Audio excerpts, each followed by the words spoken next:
Is this missing from your homeschool? Hello, I'm Tahira. Thank you for tuning in.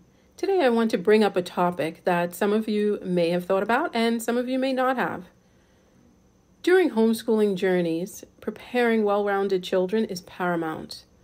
We often focus on including life skills or financial literacy. We know that these things are lacking in traditional schools. So many households ensure that they are included as part of their students' education. Arts and instruments are another thing. Many homeschools include this and more, such as nature studies, debate teams, sports, trades like construction, plumbing, carpentry, electrician, travel, field trips, STEM, computer studies, foreign language, rhetoric, farming, agriculture, animal husbandry, photography, film, equestrian skills, homesteading, and more. The idea is to expose students to many areas and observe what they are naturally inclined to do. Children are born with immense creativity and imagination. That contributes to ideas that can solve problems and lead to successful entrepreneurialism. But that is another topic. Homeschoolers focus on academics and the other courses I mentioned to ensure students get a well-rounded education. Some parents value an early college education through dual enrollment or having their students graduate ahead of time, maybe by working year-round. They also aim for AP classes, gaining college credits, and testing with high scores. The more technical or complex a field is, it may be the better. For some, and sometimes these even bring on accolades if the student chooses that route. Some parents are more relaxed and present salient information in ways that build a love for learning. Not that the other way doesn't, but they do things more in a way that is life learning. Studies may be project-based or unit studies, literature-based studies that may be included also. Either way, learning is for a lifetime. Whether rigorous or relaxed, homeschoolers like to be accomplished at what they do. Finding their strength and passion is vital. They feel good when they are able to do things well and many times ahead of their peers. Parents may unconsciously want to disprove the negative connotations associated with homeschooling. If children are highly successful, it validates the journey. Homeschooling is an intentional, intense, selfless journey. It requires a lot from both the parents and the students. It is rewarding, but is not free of challenges. With that, I wonder if you have overlooked one aspect while planning and implementing your homeschool year.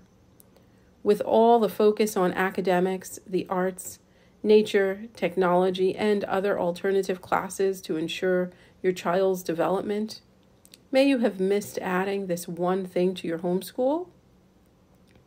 It's giving back to others and creating an altruistic child. As a parent, you embark on a selfless journey by homeschooling. But as you pour everything into your child to be their best, are you inadvertently emphasizing their me, me, me? Are they acquiring the skills to care for the suffering, poor, challenged, and less fortunate? Are these even thoughts in their mind? Do they ask for new clothes, devices, or money for themselves? Or do they ask for these things to give to others in need? Do they want you to drive them to meet up with their friends all of the time? Or do they ask you to drive them to meet up with an elderly relative who needs assistance? Homeschool isn't just about academics, friends, getting the lead role, or filling schedules with as many off-the-beaten-path courses and activities as possible. Sure, these things may be relevant, but it's only part of the picture or a percentage of your students' development and well-roundedness. If giving back consistently to the poor and suffering isn't part of your homeschool, I submit to you that something is missing from your homeschool.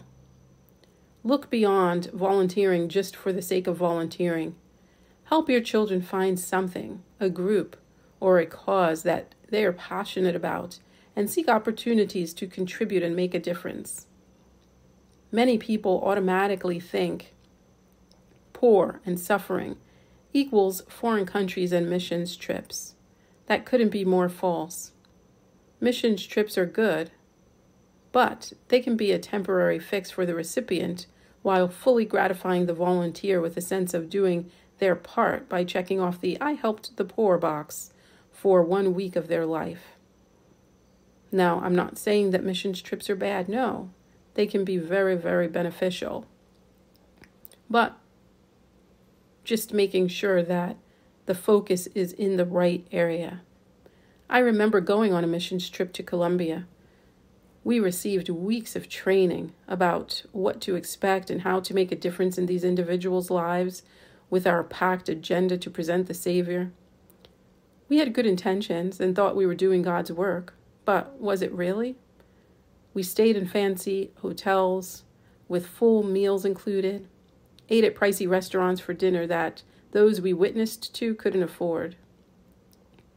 We enjoyed spreads of homemade Colombian meals for lunch, prepared by the natives. I don't believe their spreads looked like that on a daily basis. We went sightseeing in tourist spots, and after a week of crafts, prayer sessions, and services about how Jesus loved them, we got on our planes and went back to our comfortable homes. Much of the money we spent while we were there was fundraised. Some of it was our own. Were our lives changed? Maybe. We were more aware of the suffering of others, but did we change their situation? Did we help them obtain jobs to support their families? Did we ensure that they had food for their families even after we left? Did we create lasting friendships? There was an organization there that we went to assist, but as far as we were concerned, did we give our best to them, or did we go for an experience that would make us feel good about ourselves? We can help our children start with the suffering that they see up close and personal. Who are the family members that need help? Is there a grandparent or a disabled person in the family who needs weekly long care, help with shopping trips on a regular basis, house cleaning, companionship, or daily meals? What about their siblings, your children's siblings? Do they stay behind to help their siblings when it's time to go somewhere, or do they run out of the door to be the first one in the car? Are they innately chipping in with chores that are assigned to their siblings when they are done first with their own chores? And this will get the house done quicker overall? Or do they go off to engage in something that they want to do for themselves? Next, look at the neighborhood. Is there someone facing challenges or hardships that could use a skill that your family has? How about in your community, in your state? As you begin to make this new skill of helping the suffering a habit, venture out into national opportunities and even take volunteerism trips or a missions trip, sure. But make sure that it focuses on those being helped more than self-gratification. There are organizations like United Planted, Intrepid Travels Volunteerism, and Contiki in partnership with Me and We. I don't have personal experiences with them, but do your research and look into them or others. Get involved with Make-A-Wish or donate toiletries to shelters. Look for other community opportunities through volunteermatch.org. Here are some additional ideas.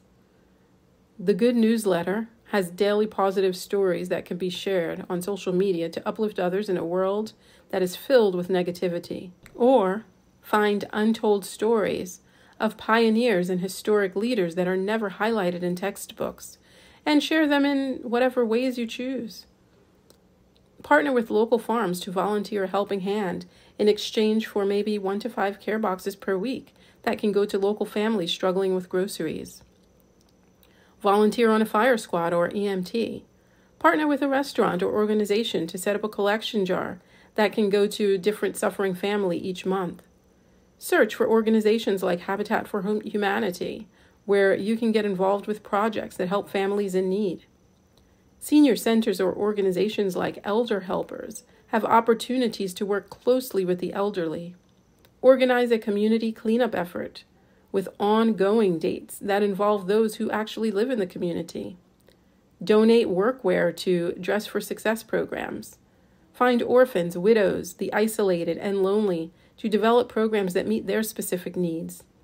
Write letters to those in mental hospitals, prisons, nursing homes, or soldiers through organizations like Operation Gratitude. Join efforts to support endangered animals or foster animals. Start small and branch off big if you like, but just start. Be consistent. Don't make it a one-time venture, but instead, be consistent and incorporate it into your homeschool life just as any other class or subject. All your efforts have been great so far. Everything you have added to your homeschool is necessary. Just don't forget about this one thing. We did for years outside of one and done. This year, it changes.